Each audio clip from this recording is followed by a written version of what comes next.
Hello দর্শক ভাইরা, কেমন আছেন সবাই? আশা করি ভালোই আছেন।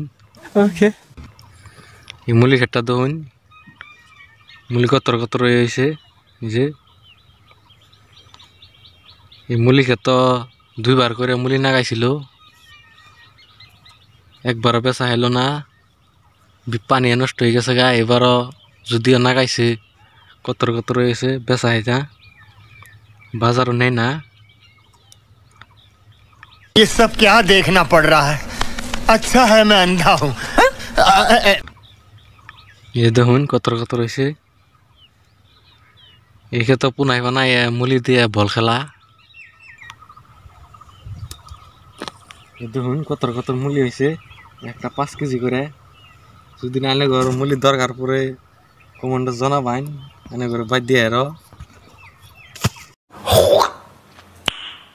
Nice.